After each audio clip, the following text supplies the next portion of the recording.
Good evening and welcome.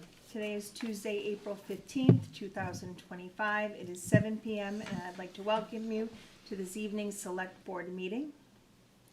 Please be advised that this open meeting is being broadcast live and recorded for playback by WRPS at youtube.com/WRPS Rockland. Please go to WRPSRockland.com for further information. Please also be advised that the open meeting law gives the chair of a public body discretion to decide if public comment will be permitted, but the law does not require that a public body allow public comment or public participation during its meetings. Select Board Member O'Donnell, could you please lead us in the Pledge of Allegiance? Pledge allegiance to the flag of the United States of America and to the republic for which it stands, one nation, under God, indivisible, with liberty and justice for all. Next, we have community announcements. Doug? Thanks, Tiffany. Three quick ones today. The first is announcing our annual Community Cleanup Day, April 26th, from 9 a.m. to 11 a.m. For those that are interested, you can come to Town Hall at 9 o'clock. Get instructions and supplies and get off and running. So we appreciate everyone that in the community that helps with the cleanup day. There is a phone number to call at the Recreation Department if there's any questions. That's 781-871-1730. The second one is just a reminder, annual town meeting, Monday, May 5th, the Rockland High School Auditorium, 7 o'clock. Please, all voters, come and participate and vote. And then lastly, there is the community yard sale happening. That is on May 10th. And I did put on the agenda, there's a link to a form that it might not be clickable, but it should be pretty easy to just type it into your browser to be able to sign up for the community yard sale. Starts at 8:30 a.m. on May 10th. Cost is $25 per house. And if you click the link to the form, you'll get a little bit more information. So that's all I have for announcements. Thank you. Next, we have minutes from April 1st, 2025. Do I have a motion to approve? And with that, I do, Select Board Member O'Donnell, you'd be recused because you're here, but may I have a motion to approve the minutes? Motion to approve. Do I have a second? Second. All those in favor? Okay, that is approved.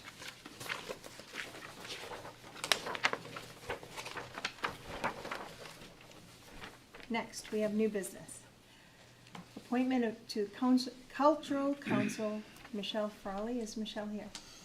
Hi, Michelle, come on up. Good evening and welcome. Hi, thank you.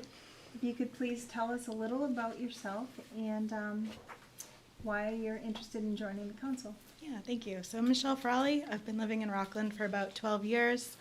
I am a proposal manager for a software company and learned about the council through participating in a writing group at the library and on social media, and just wanted to start to make a difference in the community. And I think that it's just, the council does so many great things for the town, and to be able to play a part of that I think would be great. My proposal skills, I'm hoping, will be useful for grants and different things that the council works on, and yeah, I'm just excited to get involved. It's fantastic. Do we have any questions or comments? Commend you for stepping up. Thank you. Absolutely. All those in favor? Well, may I have a motion to approve Michelle Frawley's application for the Cultural Council? Motion to appoint. And all those in favor? Yeah. Welcome aboard. Thank you. And thank you very much. Next, we have the appointment to Old Colony Elder Services Board of Directors, Victoria Devel. And Doug, could you? Sure. So we didn't ask Victoria to come in because she's already in this role. So we traditionally don't ask people that are getting reappointed or nominated to come in and introduce themselves. So again, she's currently on the board. The Old Colony Elder Services is asking for the town's nomination for their board of directors. The town's Council on Aging Board wasn't able to have their last meeting, but I know that they do support Victoria. So my recommendation is that you vote to nominate Victoria conditionally on the Council on Aging Board endorsing that at their next meeting, which is in a few weeks. Wonderful. So may I have a motion for the appointment of Victoria Dybel to the Old Colony Elder Services Board of Directors contingent upon the Council on Aging's approval at their next meeting? Motion. Do I have a second? Second. All those in favor? Wonderful, thank you. And I did recuse because she's my sister.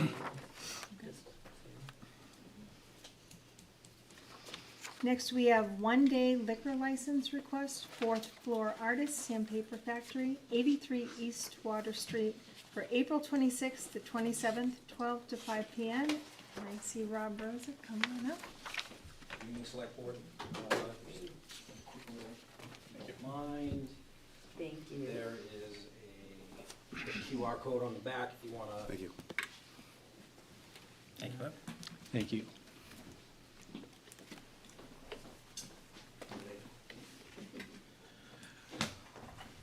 It's April.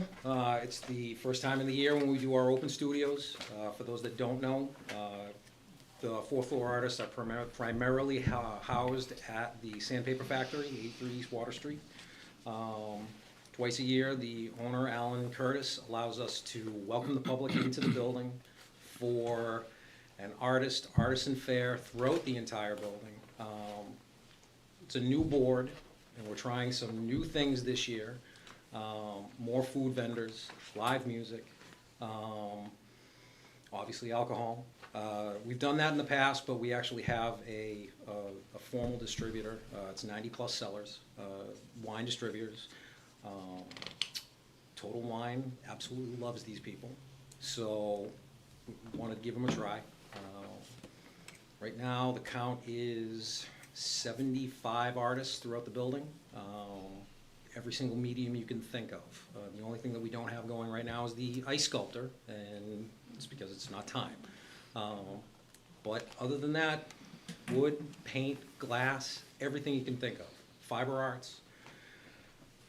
So there you go. That's what we've got going. Sounds great.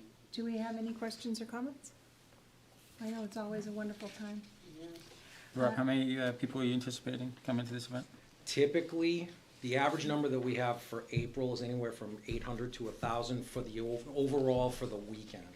Typically, the November ones add about 200 to 400 on top of that because it's always prior to Christmas that people are really shopping. But this, because it's close to Easter, you're getting ready for the kids to get out of school and stuff like that. There's a lot of different things there's a lot of kids activities that we're doing too. So. Should be fun. Great. Do I have a motion to approve the one-day liquor license request? I'll make a motion. Do I have a second? Second. All those in favor? Thank you, Rob. Thank you, Select Board. Congratulations, Lori, Steve. Congratulations. Thank you. Thank you. Okay, next we have, excuse me, request to hold Memorial Day observance on Monday, May 26th, 2025. Sure, thanks, Tiffany. So I know this is kind of an automatic thing. You know, we always say yes to this. The Memorial Day Committee would like to hold their Memorial Day observance on the 26th at 11 a.m. at Veterans Memorial. But since they took the time to give us a letter, I wanted to show them the respect, put it on an agenda, have you vote it. Obviously, I recommend that. And as well, you can see that, you know, it starts at 11 and you're all invited to participate in the ceremony. So my recommendation is to approve. Wonderful. Do I have a request to hold Memorial Day observance on Monday, May 26th, 2025? Motion to approve. Do I have a second? Second. All those in favor? And that's unanimous. Thank you. Other new business not reasonably anticipated? I have none. Okay. Next, we have old business. FY26 budget. So I have no updates on the budget. I'll just make one side comment, which I know you all read the news and have seen it as well. It's just really interesting to see how many of our neighbors are looking at operational overrides right now. I keep in very close contact with all the other managers in our neighboring towns, and it's just interesting to see that, you know, so it's, there's difficult times. Many of the cost drivers that are hitting those other towns are the same things that we've talked about here: county retirement assessment, health insurance. You know, those are, you know, big primary drivers that's affecting everyone. So I say that not to gloat, but just to kind of highlight that I know there's concerns about taxes in the community. You know, the voters were heard at the ballot. We understand that taxes are a burden, but we are doing a good job of managing our budget and living within our means operationally. And when it comes to large projects where you're talking tens of millions of dollars, those cannot realistically be funded by cutting your operating budget. They just can't. And that's why the state gives the mechanism of a Proposition 2.5 debt exclusion to fund large capital projects, because they can't be funded through your operation. So no changes to the budget from the last several meetings we've had and what's printed in your warrant, but I just thought I'd give you that a little bit of context. Great, thank you. Next, we have the annual and special town meeting warrant. Great, thanks. So I have the final warrant in your binder, with the exception of the replacement of Donna's name with Steve's, and on the final document, of course, we have Steve's name inserted in all the right places. The rest of the document, I believe, is final. I won't go through the whole thing again unless there's anything specific that we'd like me to touch on. We do have Karen Ripley here from the Charter Review Committee, so I think we'll want to hear from her to give an overview of the charter. But just as far as all the other articles, again, there's the five articles in the special for things that need to be done for the current fiscal year. And then we have a total of 38 articles in the annual, which includes 3 planning board zoning articles, 5 articles for the CPA, a few articles for the 4 articles from the veterans agent, which the veterans agent gave a very detailed explanation of recently, and then obviously the fire station project and the ladder truck. I do think I'd like to point out something relating to that, if I can take a moment, because I know this question has come up a bit, and we've preemptively highlighted this question and the answer at all of our outreach videos, all of our outreach meetings, which is, because they failed at the ballot, will they still be presented at town meeting? If so, why? And so I just wanted to talk about that very briefly. So both of those, in order for an exclusion beyond Proposition 2.5, technical term meaning raising taxes beyond 2.5, you need to have approval at both the ballot and town meeting. You have to have both. So there's common confusion that because our annual election is before our town meeting, that if it fails at the ballot at the election, then it won't be voted at town meeting or shouldn't be voted at town meeting. But that's not correct. There are 2 independent things. It is still on the warrant unless you choose tonight to take it off the warrant. That's obviously up to you. Pending that change, it will still be voted at town meeting. So what could happen is and let's just lump both things together for now, even though they're 2 separate articles, the ladder truck and the fire station. If they fail at town meeting, then we have no authority to do the project. It failed at the ballot, failed at town meeting, the project's dead, similar to what happened 2 years ago. If the articles pass at town meeting, then you have a choice.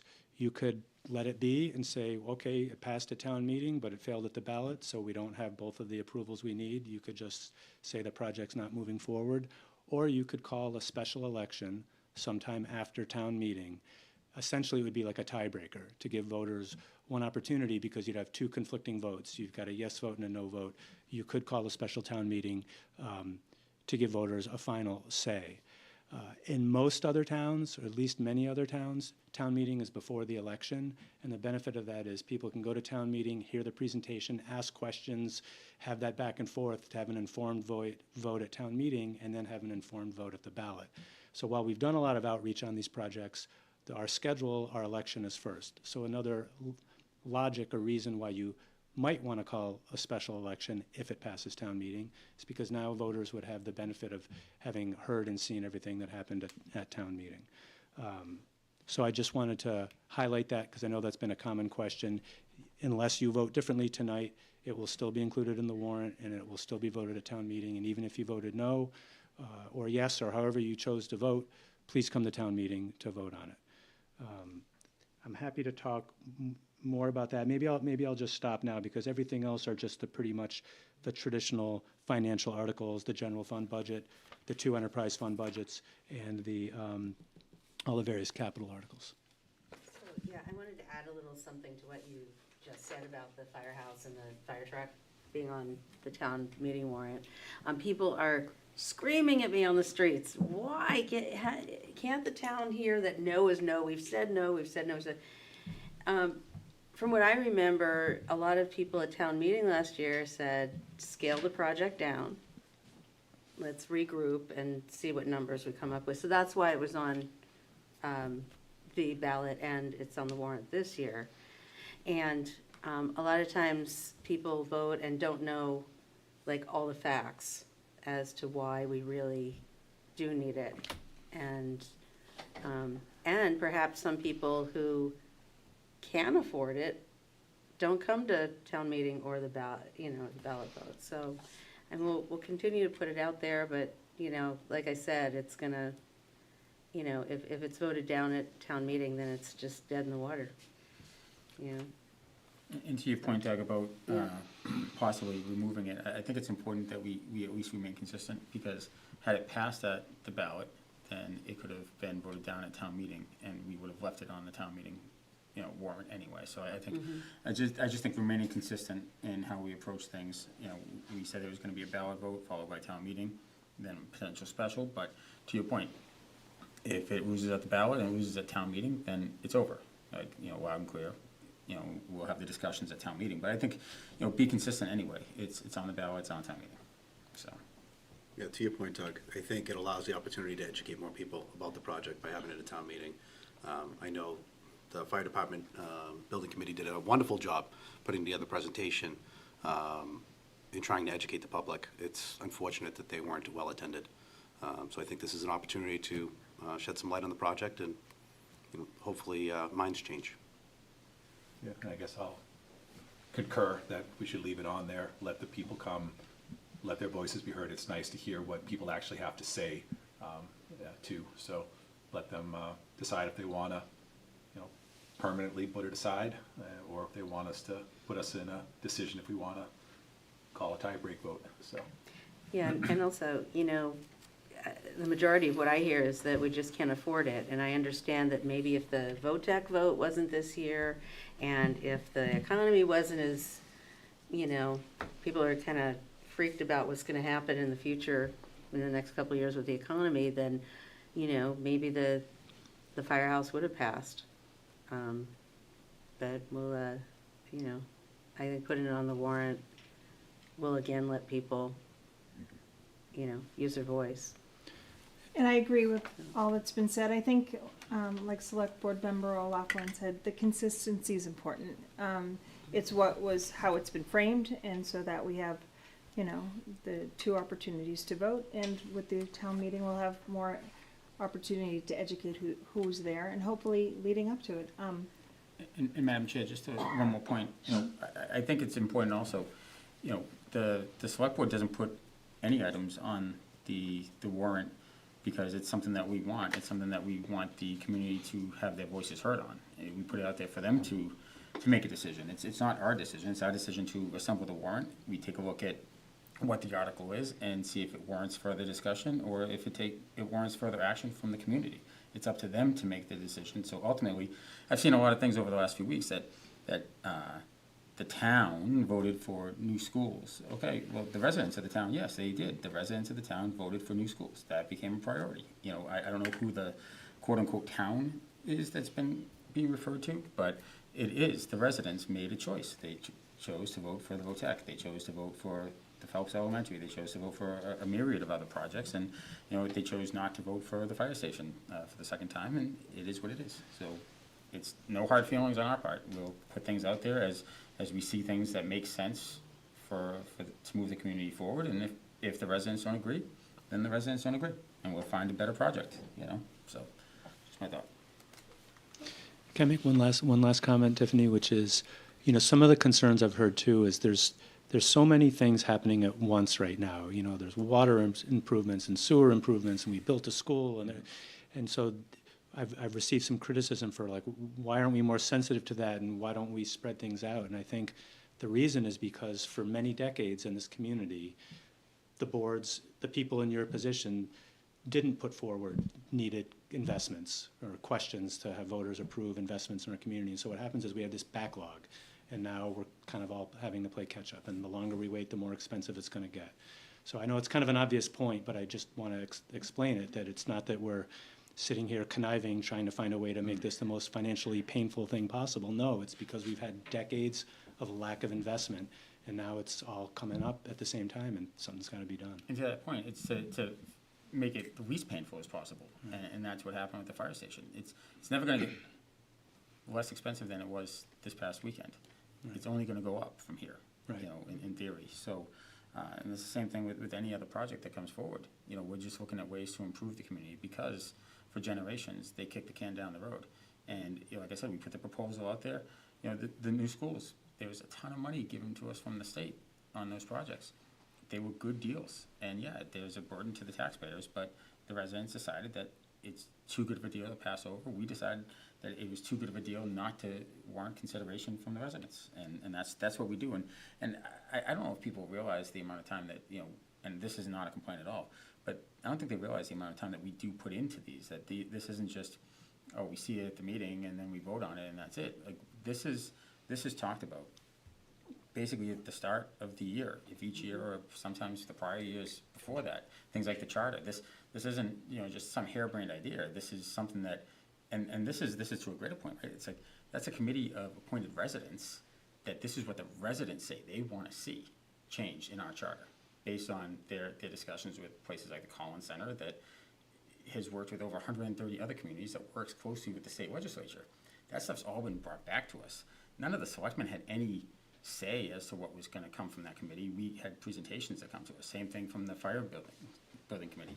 They present to us. The school committees and school building committees, they present, and we decide, hey, they did their work. They did their homework. Give the residents a chance to express their voices and see if they support what this group or these groups have done to present to the Board of Selectmen. That's I think our role more than anything in all of this. And, you know, I think we'll continue to put things out there to see what the residents want, because we don't hear from everybody, but I hear from a lot of residents that say, we want a new fire station. They didn't all come out and vote. Okay, it is what it is. But it's not gonna change the fact that we need a new fire station. That's still gonna be hanging over us, so we'll try to find a better way to do it, so. And another point, the school, the Phelps Elementary had a super PAC. I mean, they had a very organized PAC that got the whole school community involved to come to town meeting and to the ballot. So, you know, I think initiatives that you want or support, if you organized and had that time to, you know, get out the vote, then that's what they did. They did it well. And that's why we have the elementary school. So with that, I mean, I'm happy to answer any, but, you know, I think we should hear from Karen on the charter, but before you do that, are there any questions on any non-charter related part of the warrant? Everything look good? Yeah. Okay. All right, so Karen, if you could join us.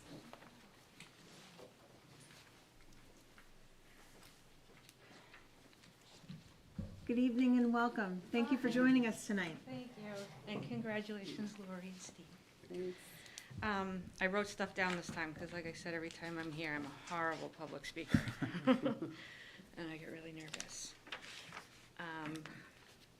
But there was one thing that I realized last time I was here, is the people in this town probably don't know me, because before the charter committee, I had no role in the Rockland government or town hall or anything really. But I am a 22-year resident. I own a home here. I raised my son here. I'm a financial administrator for a construction company, and I managed a CPA office in Canton for 15 years. So when this came up to reorganize and was brought up to me, I was very interested in it and really felt strongly it needed to be done. That's what I do for work, so I'll continue.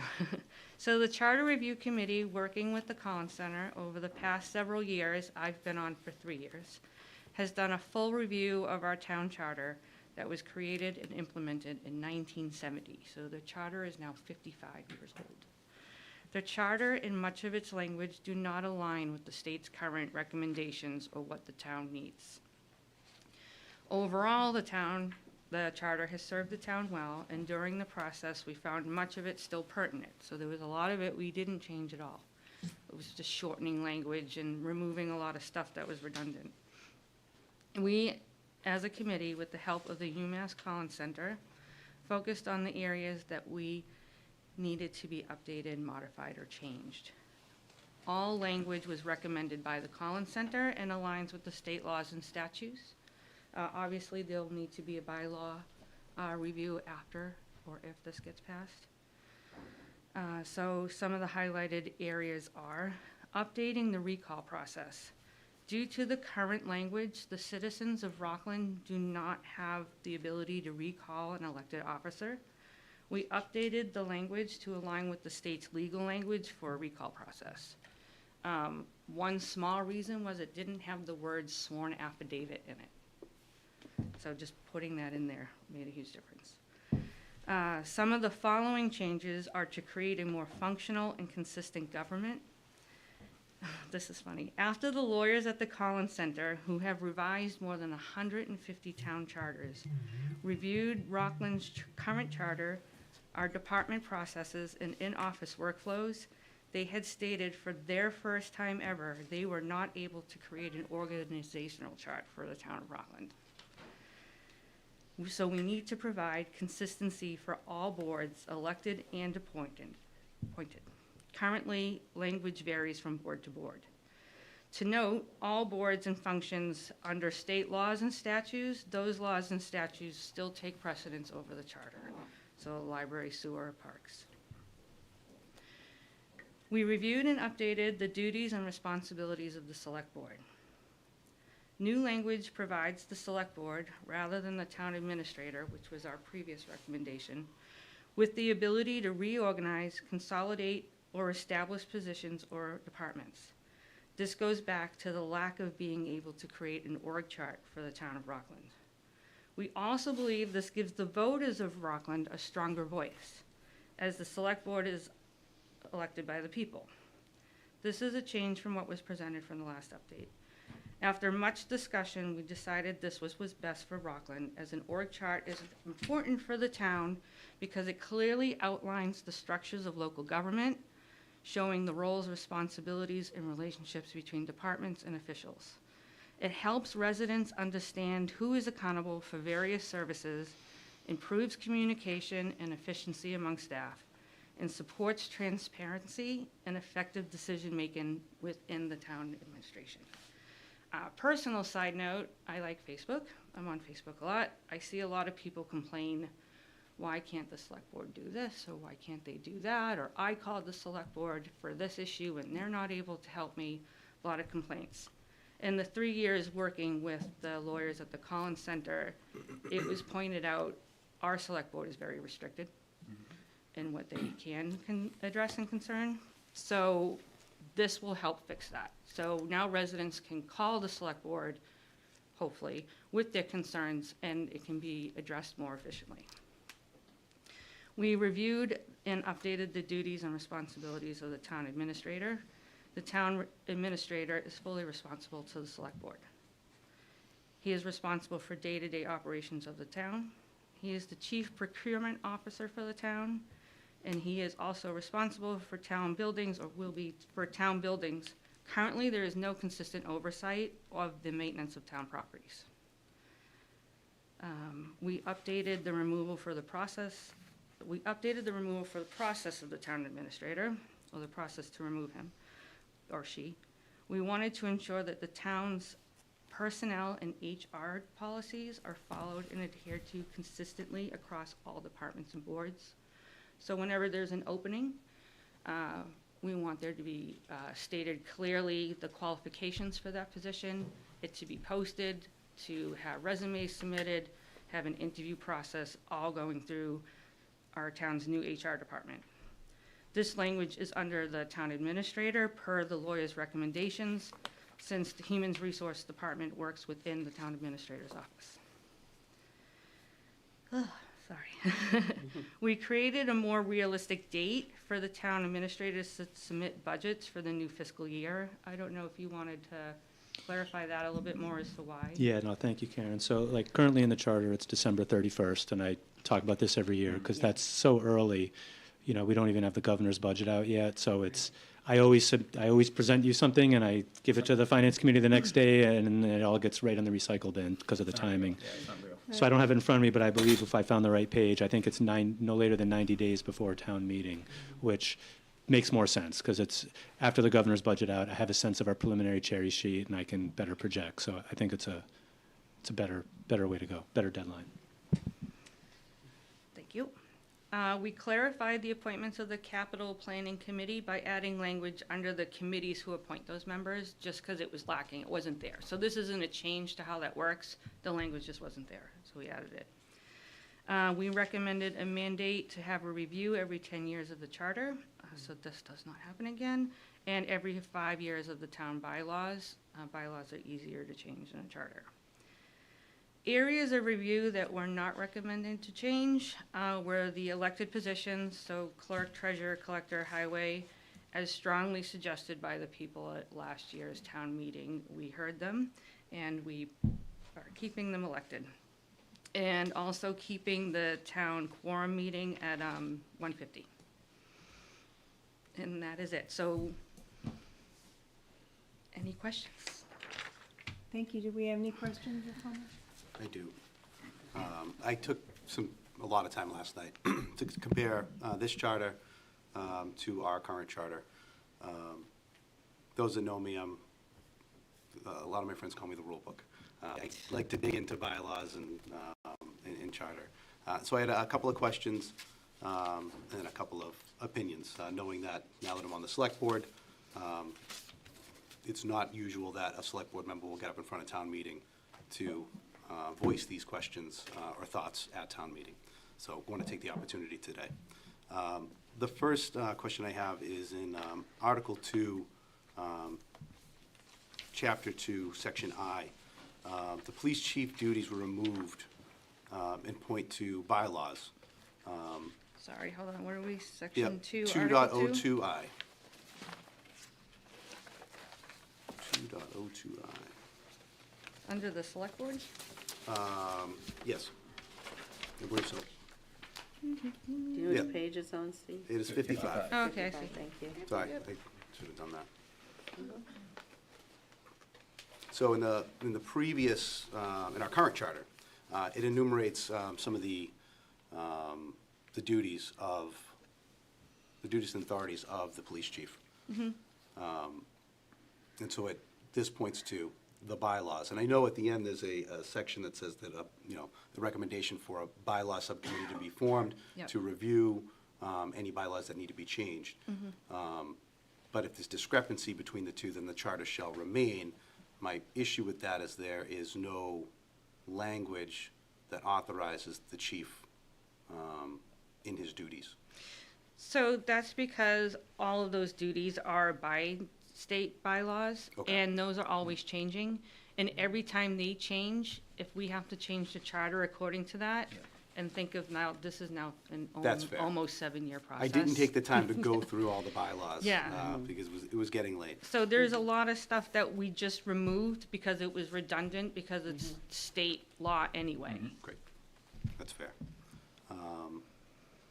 I went back and forth on Clause M, the authority to reorganize, consolidate, or establish. I'm still on the fence how I feel about that, so I'm going to skip over that. Okay. 2.11, school committee.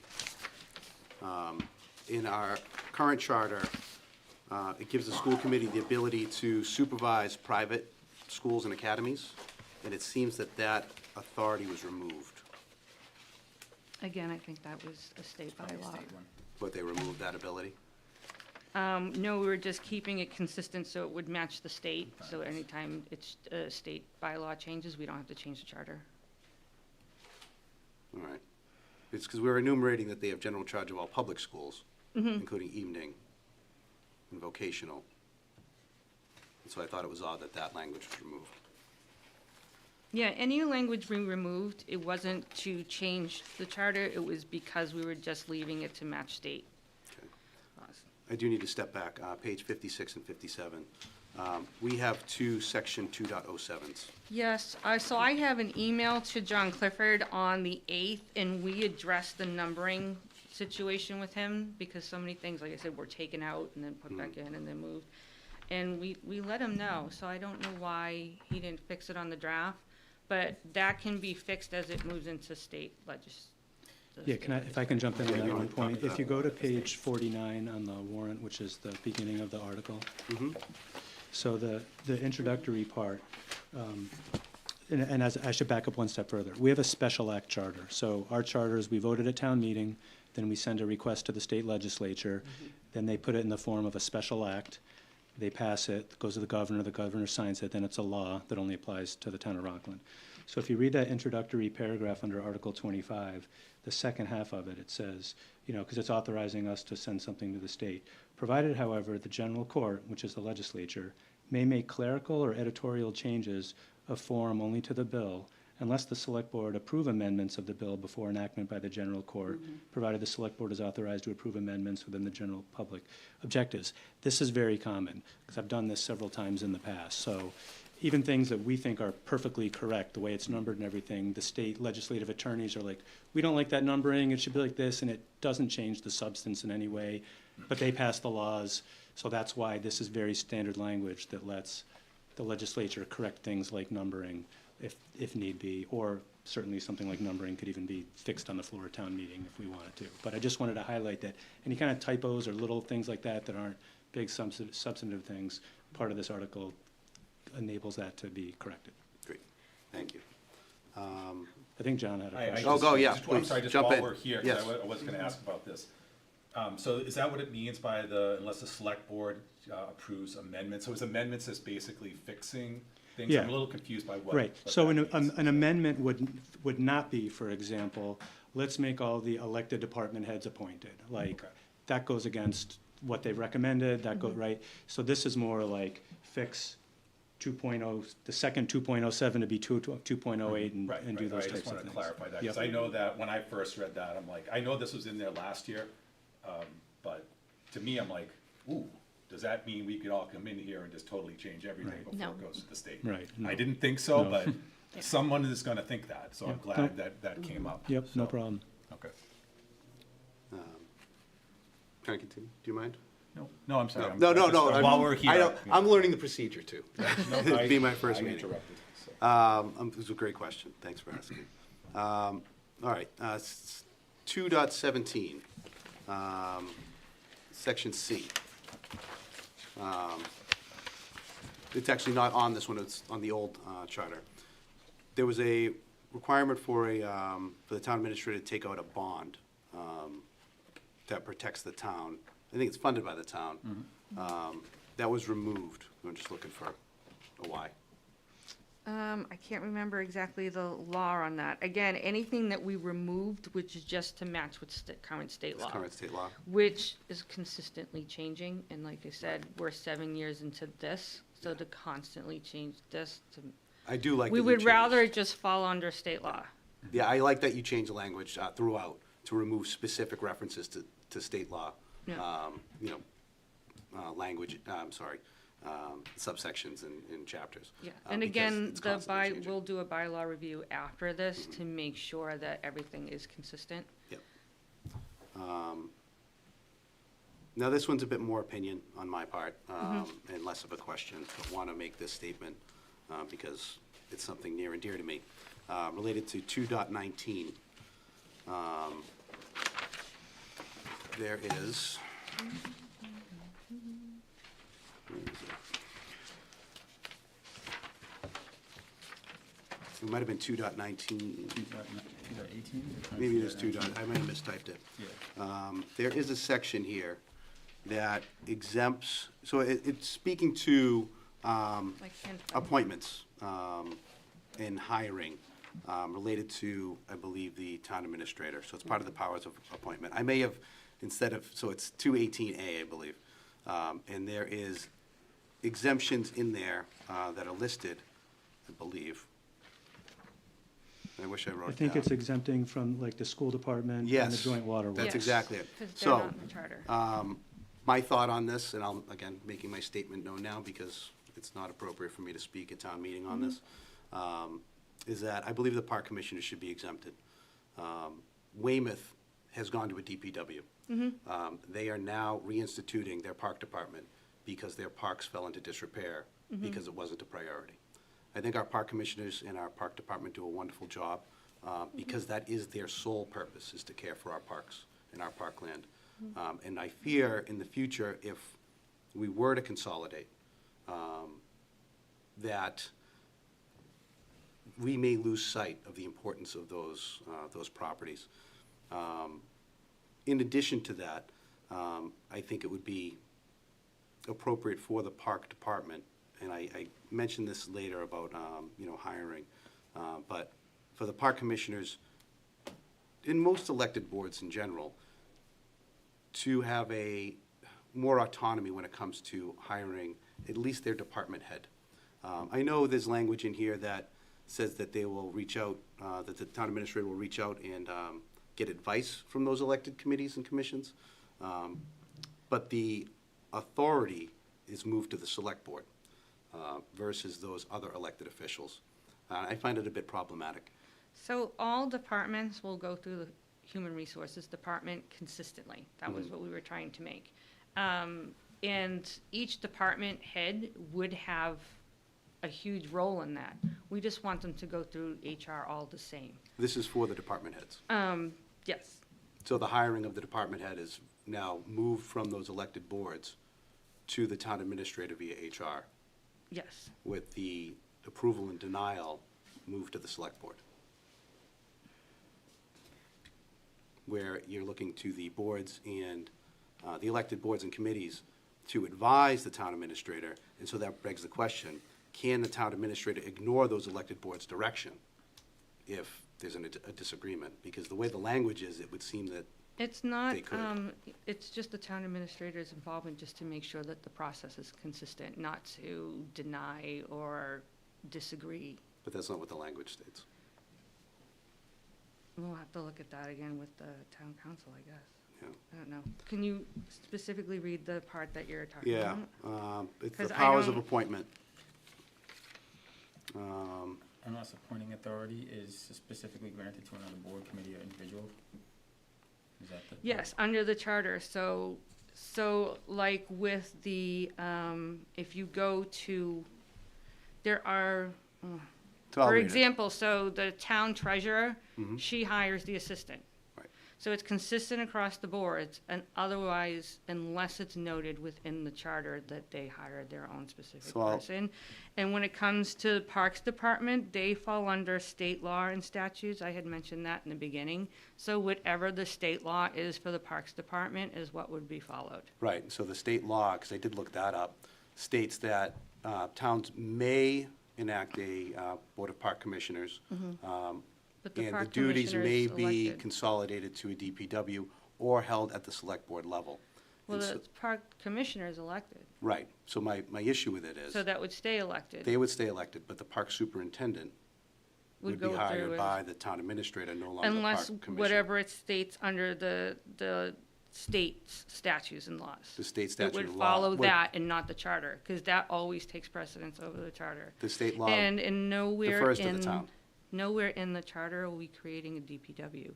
That No, I would know be that. something that would be discussed amongst the select board members, so we don't have an opinion of that one way or another. Right. What Like I'm I s- said, we were just trying to create an org chart for the town, or Mm-hmm. giving the select board the ability to do that. No, I'm aware of that, and I'm not suggesting that this dictates that a DPW is created. What I'm suggesting is that it removes the autonomy of these elected officials from hiring and being the final decision maker of their department head. Unless specifically stated in the charter. Right. So there were certain ones, but we kept it the way that it was in the old charter. So we didn't remove anything from the parks. We didn't take anything away from the park commissioner.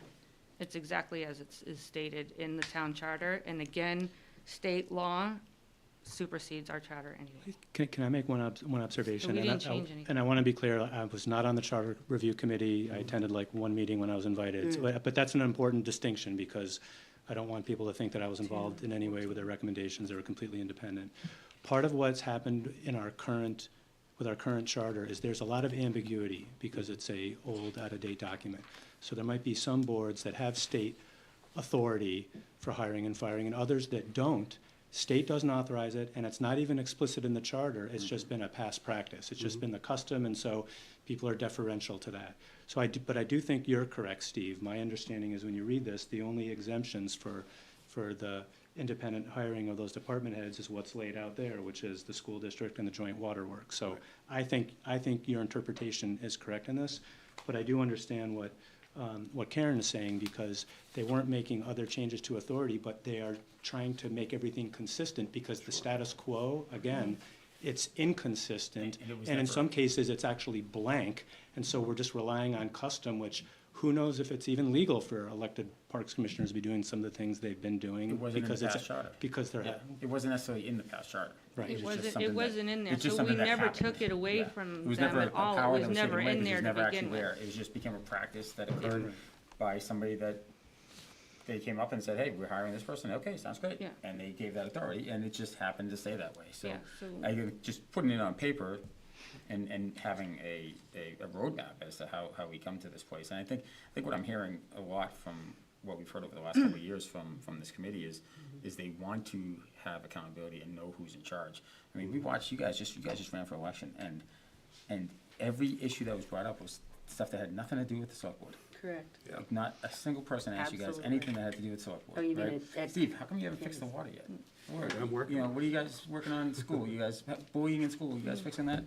The roads, anybody have any issues with the roads?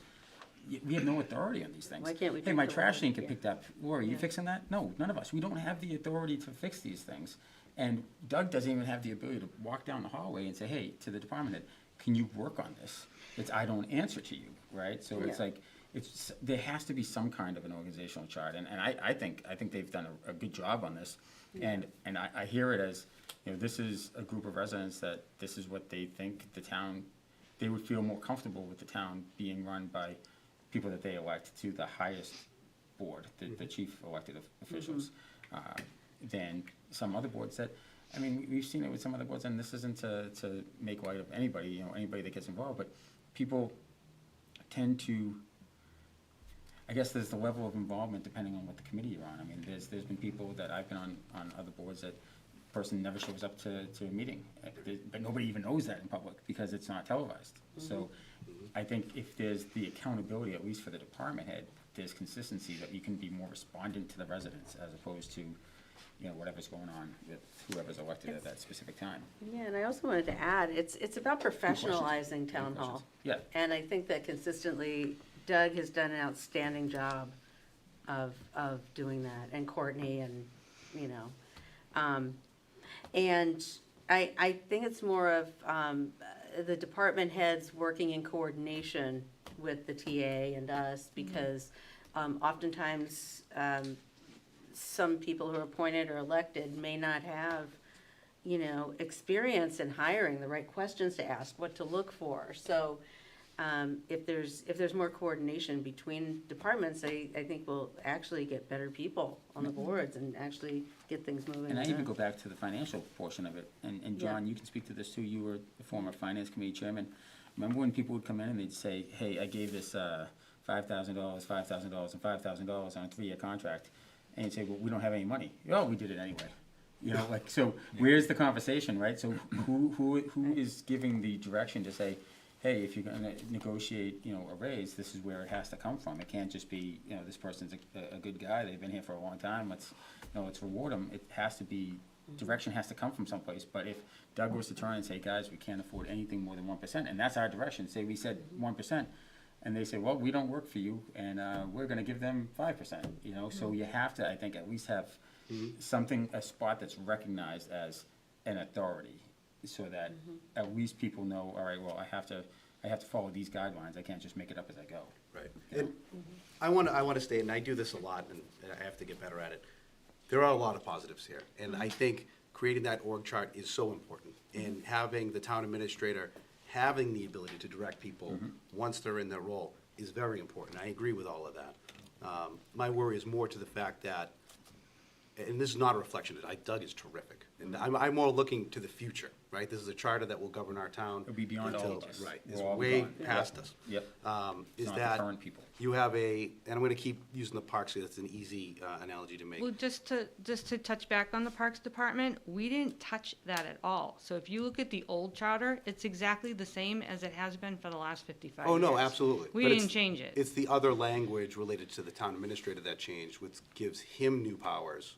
It's that not didn't really a exist. power, it's actually, the only reason it's under the town administrator is because the Human Resources Department is in his office. So because the Human Resources Department isn't written as part of the charter. So it had to go somewhere, and the lawyers said that that was the appropriate place to put it. So it's not giving the town administrator kind of like the old holy oversee everything. It's putting it in through the Human Resources Department. It just happens to fall under the town administrator. My concern more is just to the ability, the way that it's written, is that a future town administrator could disagree with the park commissioner's recommendation on who to hire for the superintendent, and say, forget you guys, and go rogue on his own. So that's my issue there. And then I want to move past that. Finally, on 3.05.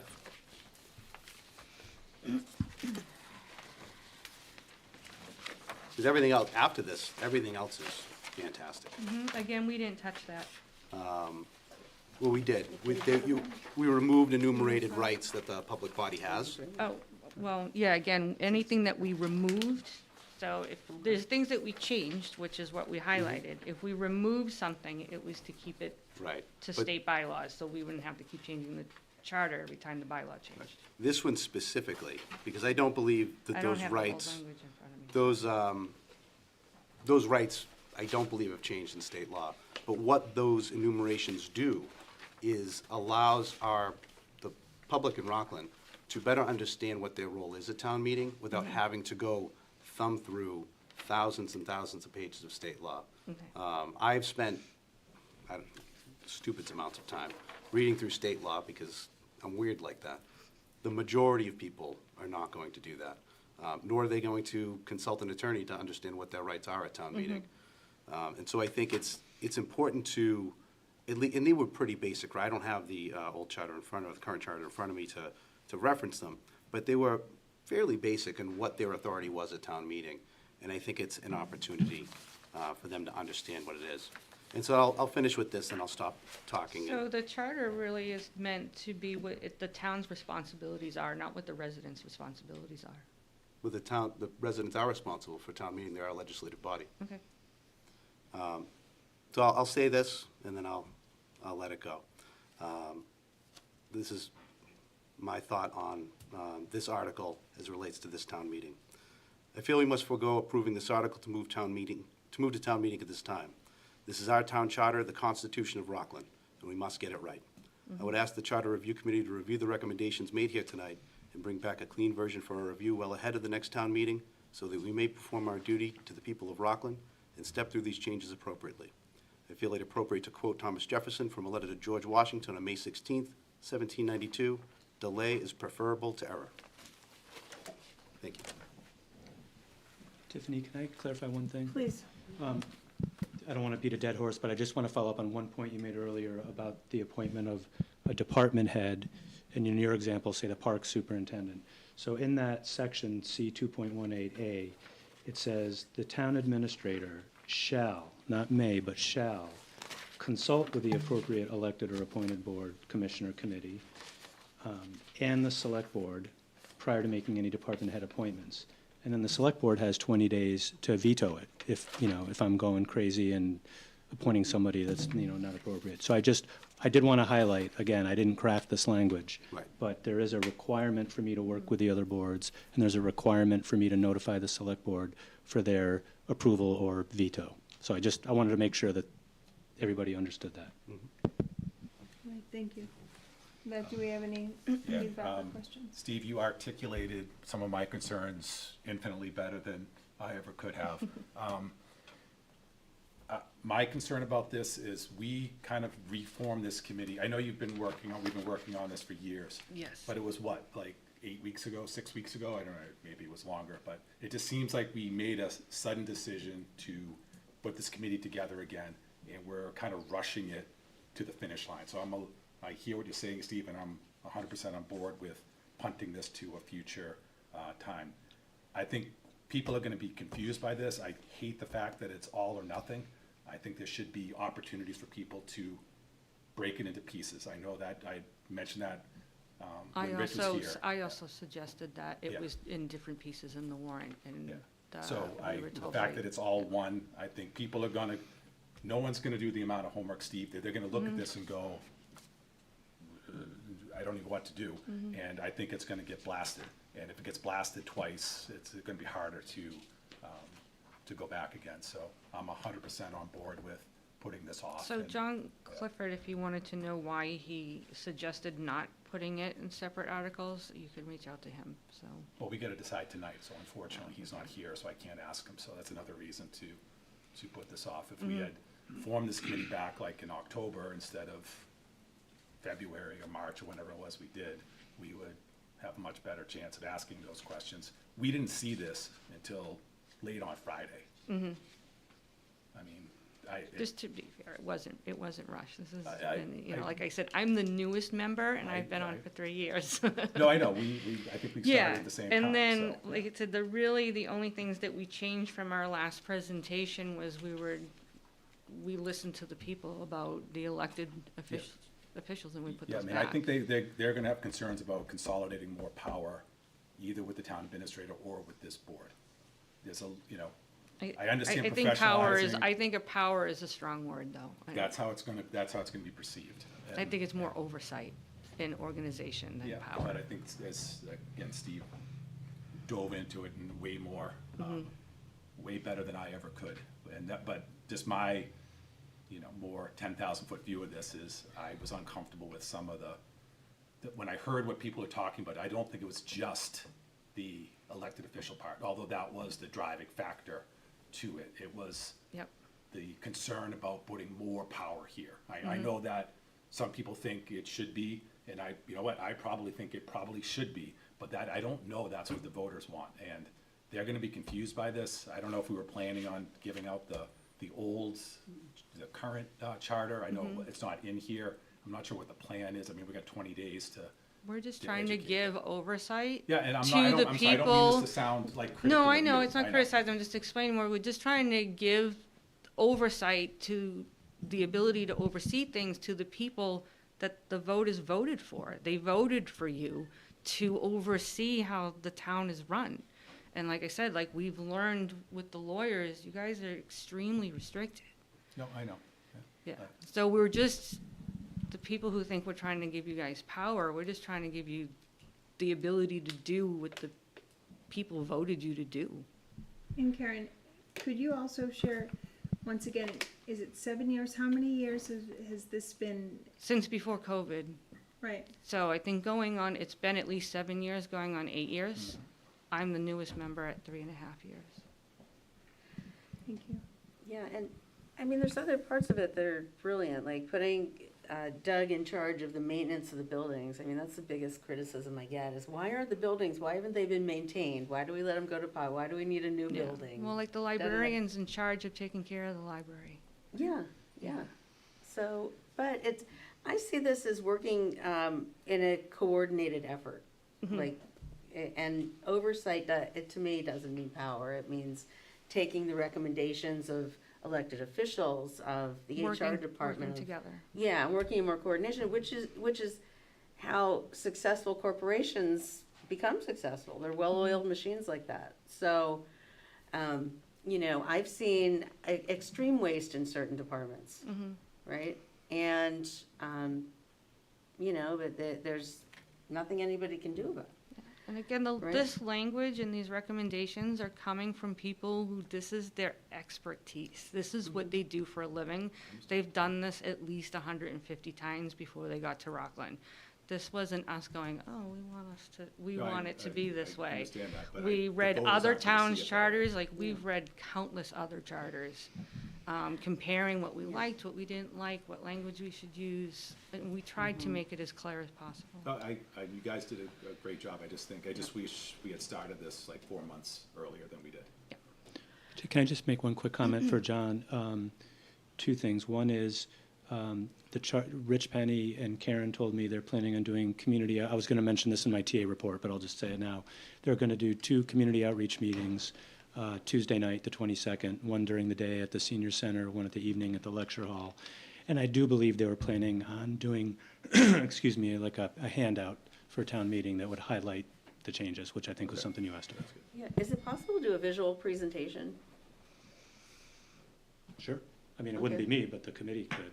Yeah. Yeah. Like a PowerPoint or something that, Yeah, I think we still have bit- some from the Collins Center Yeah. that they put together. We Yeah, can and- probably ask to use theirs. yeah. And my other question was, did it cost us, how much was it in the budget to, or how much did the Collins Center cost for I wanna that? say 25, no, it's like 20,000, something like that. Okay, so to go back to the drawing board with the Collins Center, With the new committee would cost with a new them that. committee, would cost that again? Is that, I mean, if we were Reasonable? gonna hire the Collins Center again, you know, Yeah. I think that would be the question. mm-hmm, I don't think the answer is to go back to the drawing board. But that new committee could think it is. But we would Yeah. have, if you had a If new it doesn't committee. pass I twice, suppose, you know? And I Right. think that's what the push was it was approached to the chair or whoever at the time that, that there was an appetite that the Charter Maintenance Committee or Charter Review Committee felt that they were so close last time and that they felt that the sticking points were the elected officials, those elected official positions and a couple of the other, language that got cleaned up. And I think that they felt as though the amount of time that they had put in, I think 18 months at that point or something like that, there was breakup of COVID, but it was like consistent, like 18 months straight to meeting with the Collins Center and producing that document, to be so close last time that removing just those few articles or those few areas where people got up and vocalized opposition to, it made sense for it to go back on. I think it still makes sense. I think, again, like we said, it is up to the people, and I think it's up to the Charter Review Committee to get the message out to the residents and start, drumming up support for it and explaining what the changes are and what the charter actually does. I mean, there's a lot of people, I've mentioned that the charter's on town meeting warrant, and they say, what's a charter? So, some people are coming to town meeting to vote, not knowing what they're voting for, so I think it's important for us as a board. I think we agree that we need to change the charter.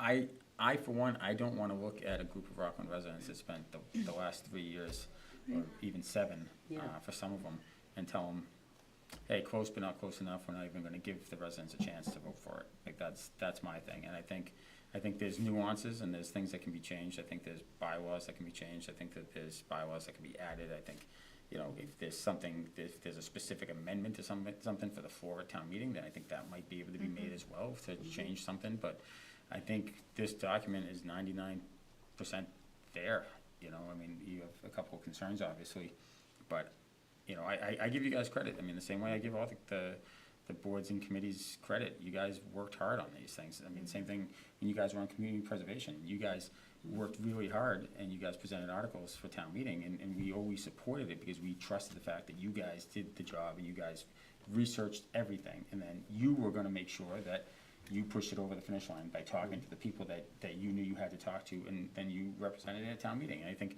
this is the same thing, and obviously it's a document that is gonna, set the stage for our town for the next 10 years. We just said 10 years. There would be a and then mandate to review do it. every So- 10 years, so So we're 55 not years locked in, doesn't we're not pass. locked into this until till 2070, like, the last charter, so it's like, we do this every 10 years and we make sure we make adjustments to it. So for example, thank you for saying that, so like that change with the select board, if it doesn't work out, you just So take- live and breathe in the 10 document. years, you take it out. Yeah, and we still, this is charter review. We still have a charter maintenance committee that is appointed at all times, and Yes. that's a 7-year term. So that still exists. So if they see something during the course of their term on charter maintenance, that specific article can be changed on the charter. Doug, correct me if I'm wrong. If it's changed, just like we changed the name of the Board of Selectmen to Select Board, we send it off as a special act, and we get the charter changed. So there might be some nuances, but I said, but I think this is a 99.9%, pretty cut and dry. And people may not like exactly what some of the things are, but again, we're a 5-member committee, and we're gonna put it out to the residents to tell us, and Right. if there's changes that need to be made, I think everybody agrees we need to change the charter. It's Yeah. from 1970. Is there anybody here on this board? All right, raise your hand if you're over 55. What, 56, John? 57, Lori? 57. Okay, so you guys were 2 years old when the charter was done, all right? Seriously, does anything in that previous charter, like, could you review, like, some of the, I mean, prior to that one, there was rules that you couldn't walk your pig south on Union Street on Sundays. That was the charter before that. Yeah. You could only go north because the churches were south, so. It needs to be wrung like, out. this and is, it's an redone. antiquated document, right, but it's a Yeah. living, breathing document, and you can make Clearly. changes as we go. And we can pull things out, I think, with the charter. If we have to make an amendment to remove something at town meeting, then that's an opportunity. Yep. I mean, I wouldn't say remove everything, obviously, and I'm not opening it up for chaos, but I think it's Plus- something that, Yeah. this committee's done a really good job, and I think, Thank you. Karen, how much experience did you have working with charters prior to this?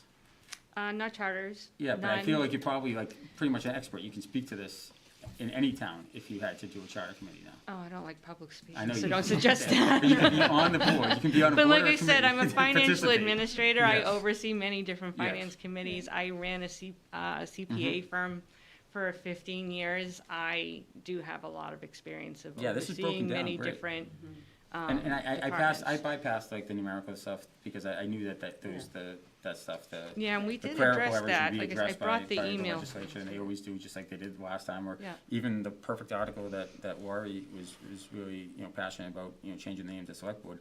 I think there were like 4 different versions of it that came back from the state, because, just the way it was worded, it's like, okay, that's not exactly what we voted for, but okay, we'll go with it. But And again, the it's- language in there too was everyone was male. Yeah, yeah, Right. yeah. And out of deference and respect to all of the work that your committee has done, I feel that we need to move this forward Yeah. to town meeting. And,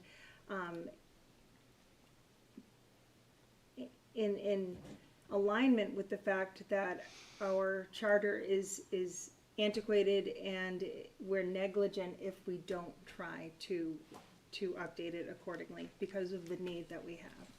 So that's where I am right now. And remember also, it takes a year for it to be approved by the state, at least.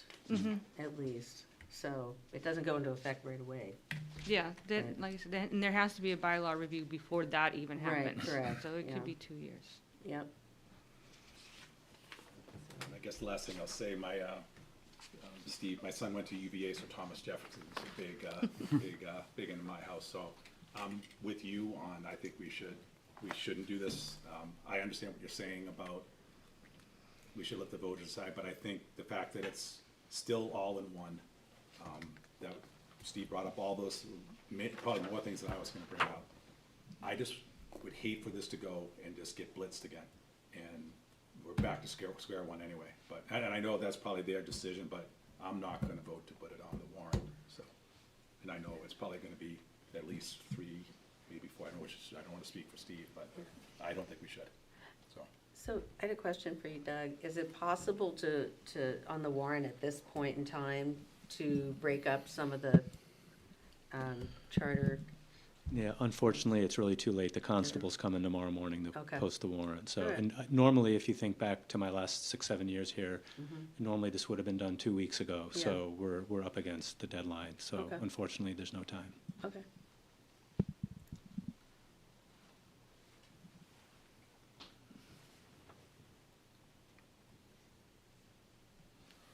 Alright. So with that, Was there a motion? Did somebody make a motion or? Not yet. Okay.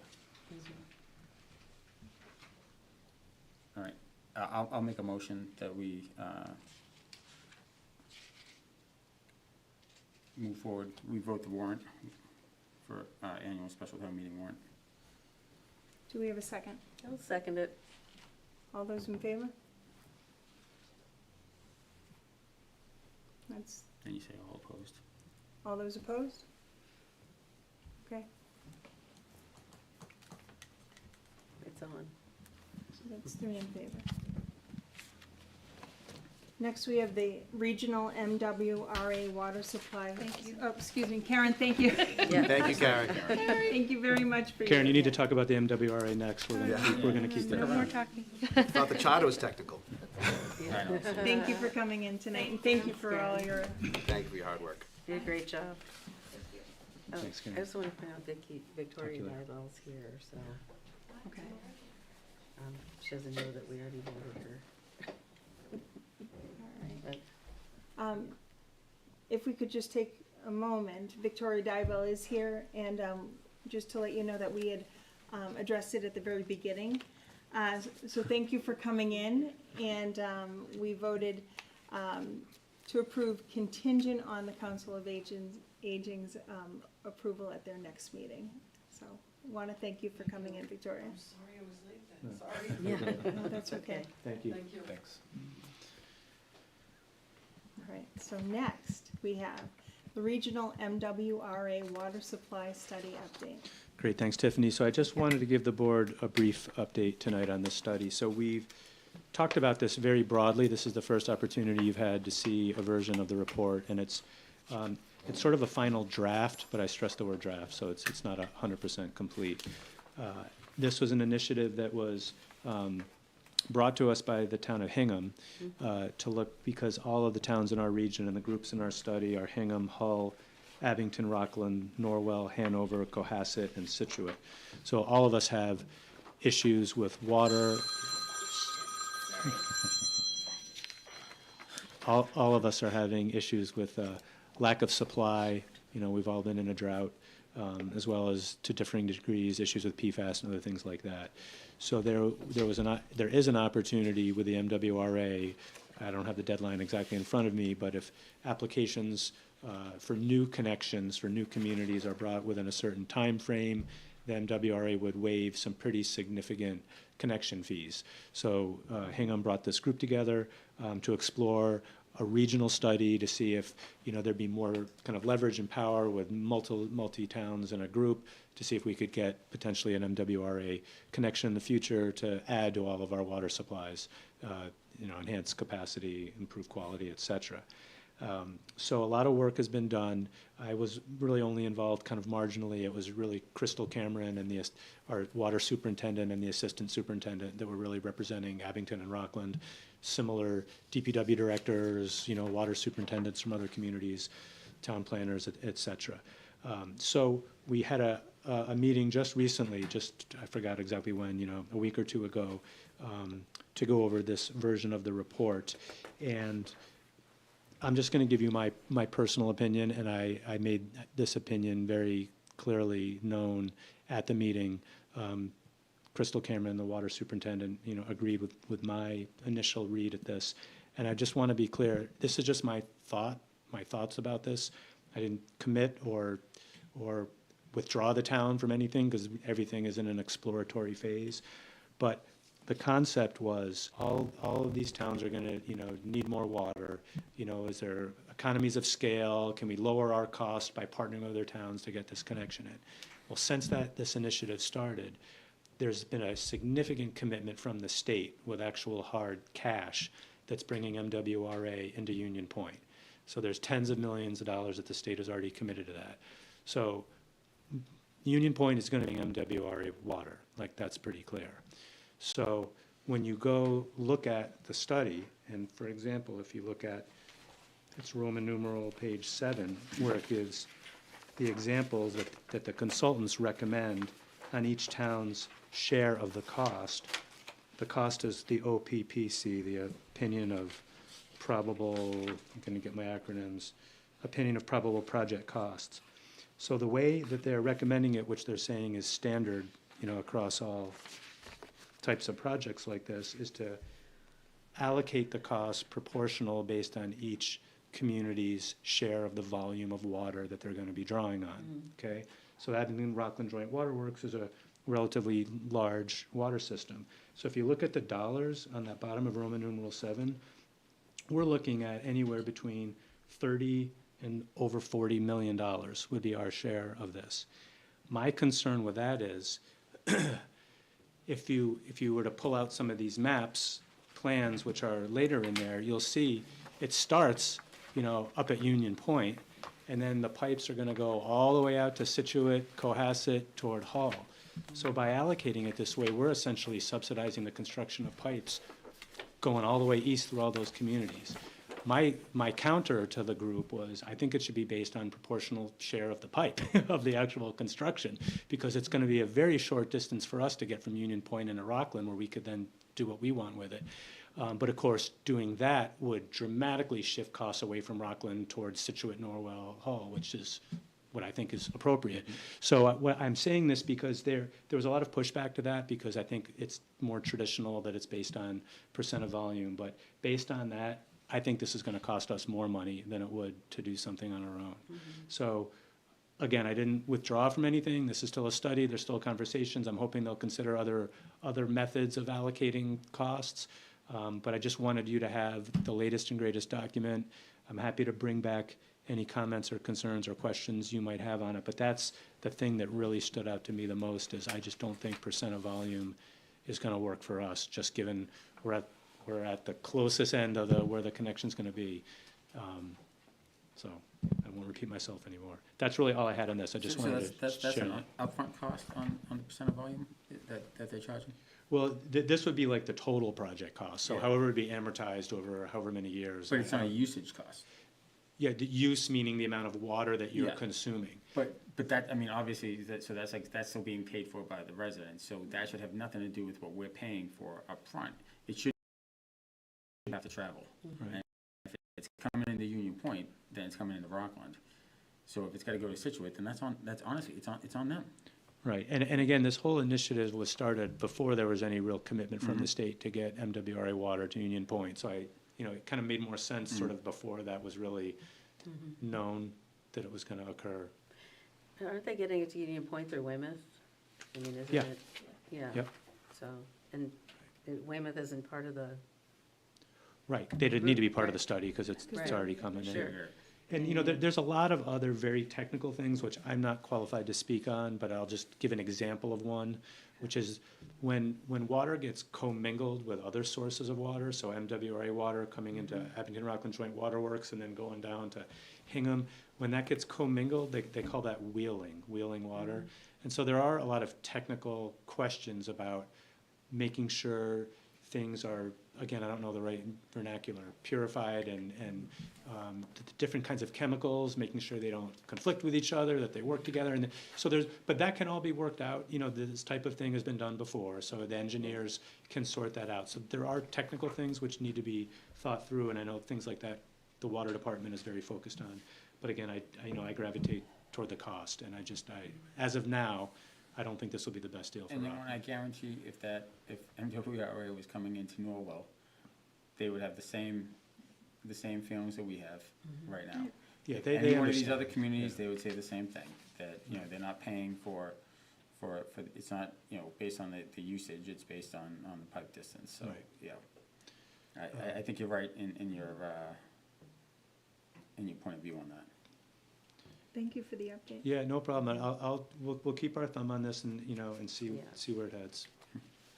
All right, so next we have other old business not reasonably anticipated. I have none. Okay, next we have select board liaison updates. Do we have any? I have none. Okay. Next we have the town administrator report and correspondence.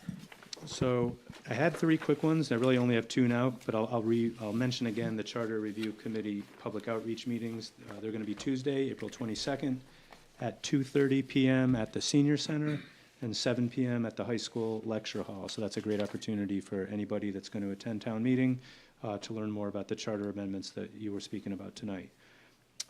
Next, I want to actually hand out a letter.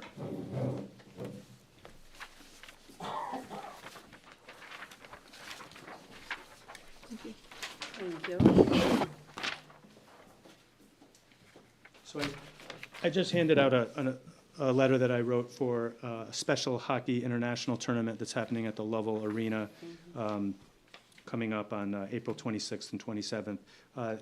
This same event occurred last year for the first time, and it's a pretty cool event. It's international, it's huge, a lot of enthusiasm. I think last year, Mike and Tiffany, I think, went, Yeah, it was presented awesome. a certificate. It was awesome, yeah. Right. So they've invited all of you to attend again, and it would be on April 26th at 10 a.m.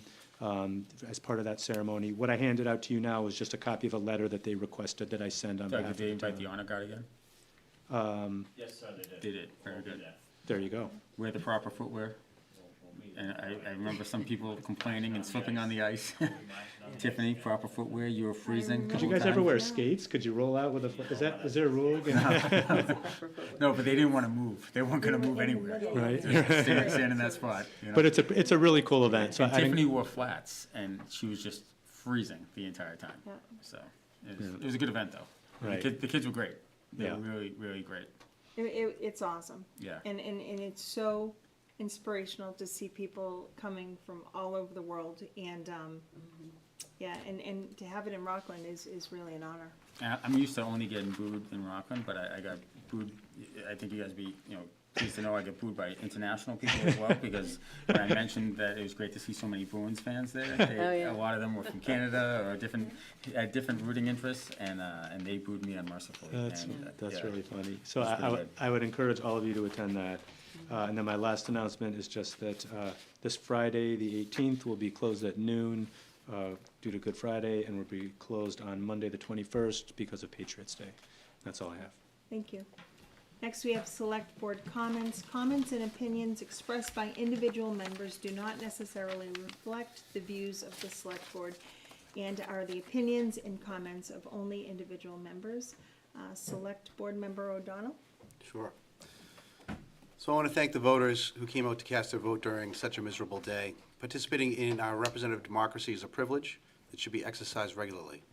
I want to applaud my fellow candidates for well-run campaigns. I truly believe that all four of us had the best interests in Rockland in our hearts when we decided to run. Our approach for our vision is what separated us. While it did get a bit muddy during the last week of the campaign, we all stood by our principles and weathered the storm. The weather on Election Day was apropos for the week preceding it. This experience has been truly humbling. The amount of support that poured from friends, family, unexpected allies, and complete strangers was astounding. I questioned regularly why so many people believed I was the right choice. The answers I received to that question were that I am honest, compassionate, intelligent, passionate, loyal, and Rockland through and through. That one's from Mike. I am not sure I deserve these descriptors, but I will endeavor every day to live up to them, to serve the people of Rockland. Thank you for those who have contributed over the last few months. You have offered guidance, cheered me on, gave me quiet words of support, and encouraged me to dig into the details on certain issues. To the people of Rockland, thank you for trusting me. Thank you for trusting me to help lead this town. I will not squander this opportunity. To Lori, congratulations on your victory too. Your positive outlook has been a ray of sunshine throughout your years of service to this town. To Mary Parsons and Jackie Tiso, thank you for running. It's so important that people step up to run for public office. Competition makes us all better in our efforts to serve. To the members of the Rockland Select Board, we look forward to working with all of you. Thank you for taking the time to answer my questions along the way. To the Rockland Town employees, I appreciate what you do every day to keep the wheels of government turning. And to the Town of Rockland department heads, other boards, commissions, and committees, I look forward to working with you to keep Rockland moving forward. Thank you. Select board member Ellen. Oh boy, I get to follow that. I'm not a write it down guy. I'm more of a, wing it, speak from the heart guy. But I guess I want to talk about the election, and I wanted to start off with an inspirational quote, and I was tempted to find one from Winston Churchill, but I resisted that temptation, as that is Mike's area. It's not the result, but the journey. So I just want to say to both Mary and Jackie that thank you for stepping up. And getting back to the journey with Rockland politics is fun, put it that way, as Steve kind of put it, got muddy, but and kind of like the journey often takes us through like an outer ring of hell sometimes, and I think all four of you are kind of appreciating that. Now, someone like Mary, who's a veteran of that, kind of understood that, and I respect her greatly for being willing to get back into the arena. Now, for Jackie, who, my friend and fellow introvert, I understand how difficult it was for you to do this. I've been doing this for years, and it's still difficult. Very often, my Fitbit will buzz like I'm exercising because my heart rate gets so worked up because I'm so nervous and, literally physically uncomfortable. Now I got to add the fear of falling off the stage to that. But anyways, thank you both for being willing to put yourselves out there. I can appreciate how hard that was. Because as Steve mentioned, that it is those airing of ideas that help us find whatever this mystical, magical thing of where we want to move Rockland towards, that path we want to go down. Hearing from multiple people, multiple opinions, is how we determine what that path is. And without people like Mary and Jackie who stepped in and stepped up, that doesn't happen. We end up with like an echo chamber, and and we don't want that. Congratulations to Steve and Lori. Well done, and I look forward to continuing to serve with Lori and now with Steve. And that's it. Thank you. Select Board Member O'Laughlin? I just want to welcome Steve to the board and welcome Lori back to the board. You guys both had hard-fought campaigns. I know we got dicey there at the end, but you guys, to steal Steve's word, weathered the storm. And great job for stepping up, and great job to Mary and Jackie for stepping up as well. And just about this meeting, I'd love to see us continue to discuss things like that, and whether we agree, 5-0, 4-1, 3-2, 2-3, 1-4, it is what it is. As long as we're doing it respectfully, I think that's what the residents want to see. And as long as we continue to inform people of what goes on at our meetings, when you see somebody out at the supermarket, you see somebody out in the community, you're going to get it all the time. They're going to ask you questions. Just inform them the truth, because there is so much misinformation that gets spread out throughout social media and everything like that. And in reality, there's nobody that really knows more of what's going on than the 5 members up here. So just take that with you when you leave here. Try to share as much as possible, especially going into town meeting, and try to educate the residents on the issues so that they know from firsthand, as opposed to social media, which is just a cesspool. So that's it. Thank you. Vice Chair Childs? I congratulations, Steve, and welcome to the board, and congratulations to all of us. I think that we have a board that will take this point we're at in time, I see as a fulcrum. We could move forward, or we could not move forward. And I think we have a lot of exciting opportunities coming up to move the town forward and eventually regulate people's tax rates. That's the first, or that I got on the finance committee, that's why I got on this committee, and it's a slow roll to that end to give people tax relief.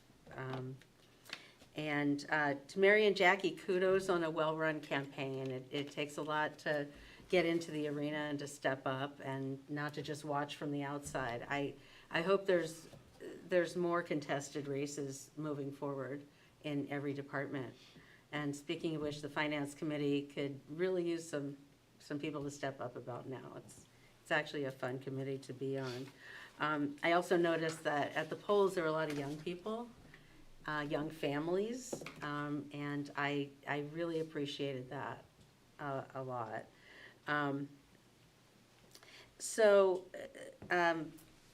The last thing I have to say is town meetings on Cinco de Mayo, and I had the idea of putting a margarita machine in the lobby of the high school and giving out sombreros. I think that would make a fun town meeting, but I guess that's against the rules, isn't it? Yeah, I'll defer to the moderator on that. Yeah, okay. Yeah, that's what town meeting needs, is alcohol. Yeah, I just think it would shake things up a bit.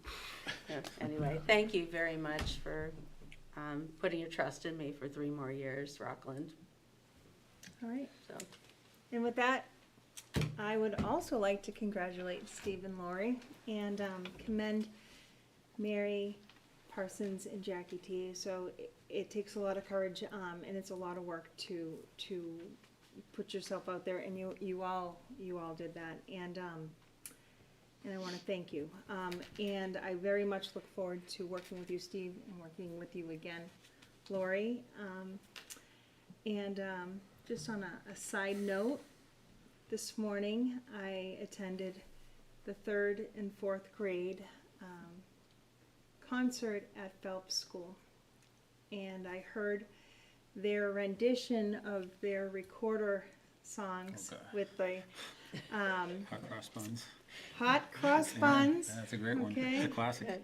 They played The Eye of the Tiger and This Land Is Your Land.